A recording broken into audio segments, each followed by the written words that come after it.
Thanks, Jody. Hello, I'm Art Torres. Welcome to this episode of Drag It Today.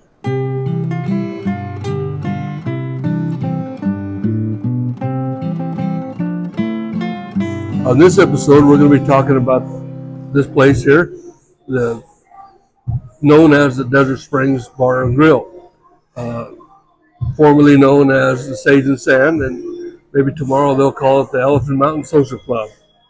But whatever it is, it's going to be a great addition to the local community here because of the cuisine and the food that they're going to serve. And the beer is colder than heck. I'm serious. It was pretty good. So I think they're getting off to a good start. There's a lot of history to this place. The gentleman that owned the old, for those in Barstow and the area that know the place, the old Noisy Nag Bar on Highway 58, Highway 91, the gentleman had built this place. But because of the scheduling conflicts with his bar in town versus this one, it was not successful. Eventually, he got out from under it, sold it to a lady named Vivian. I can't remember her last name. And then eventually, she hooked up with a guy named Larry Clark, and they ran it for many years, and were very successful and did pretty good. And then Patty and Paul Jennison came in.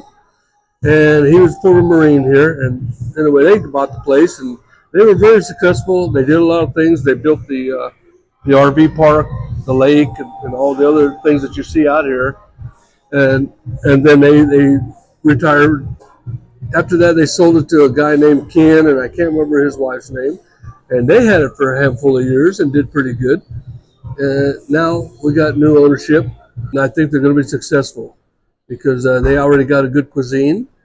The food is going to be awesome. I've tried some of it already, and oh my God. And the beer is cold. It's awesome. They'll be successful, I believe. Among the things that you could do here at the Springs, you play darts, you play pool, sit down with your friends and have a good get-together. And before you leave, you can leave your mark. All it's going to cost you is $1.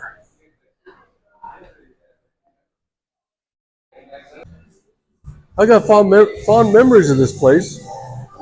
Back in the 70s, we'd come in here. We'd just come back from a rodeo over in Hesperia, and we'd come in and have a few beers. But inside was already a bunch of people here, the biker type persuasion. And we sit there, and one guy comes by and he pulls a hat off Pat Holland, one of the local guys from Yermo, and Pat was a scrapper. He took that hat off, and that's as far as he got. Old Pat just left and righted him a few times, and it was chaos. And I was over here on the end. I was trying to put the moves on a gal there. And I was a young guy and all this good stuff. Just barely 21, I think. And everything flying through the air, chairs, cue balls, cue sticks, hats, shoes, boots, blouse from two gals that were fighting, and it was a big to do. And the guy behind the bar, Paul, he pulled out a shotgun, but he didn't know who to shoot. Because later on, I says, "What was you going to do with that gun?" Just start. I didn't know what to do. I didn't know who to shoot or shoot in the air. What happened is everybody got wore out. It wasn't broke up by the cops or the MPs. Everybody just got wore out. I had a tooth that was loosened, and I had a little bit of blood in my mouth, all this good stuff. 15 minutes later, we're all sitting here drinking beer like nothing ever happened, and we were the best of friends. But to watch Pat Holland and Henry Hartmill and J.D. Anderson fight, that was one of my great adventures in here. It was a lot of fun, and nobody really got hurt bad. It was a pretty cool deal. That's one of my stories. There's a few more. All said and done now, the memories that we've had here.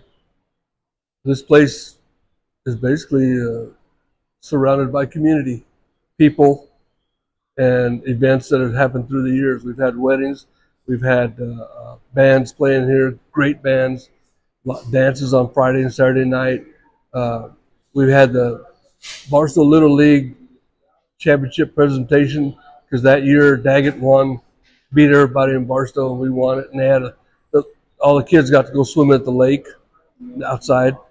Uh, we've had celebrities, local celebrities. I had my mayor when I was running for mayor of Daggett 100 years ago. I had my campaign party here. Uh, just a lot of little things that happen like that. And it's all basically community, and I mean by men and women of the local places we get together, of the local towns, we get together and have a good time. And the memories here are good. And now that this place is opening up again, some new memories be made with younger folks, and they can make their own memories. Hopefully, they don't do very much on the fight part, but the beer is cold. I had one a while ago. It's colder than heck. The food is awesome. You're not going to be disappointed with either one. So, with that being said, come on down, have yourself a cold beer, and you make up your mind. Tell me what you think. There's an old saying. It used to be right there on that beam. It says, "In heaven, there ain't no beer. That's why we drink it here at the Springs." We come to this conclusion of this episode of Drag It to Daggett. We hope you've enjoyed it. Come on down. Make this place your place. It's going to be just awesome to get something to eat, something to drink, enjoy life over here. This is going to be Drag It to Daggett's home base, it looks like, so we look forward to seeing you here. Let us know in your comments what you think, what we can do better, what we shouldn't do, or whatever. But welcome back to Drag It to Daggett.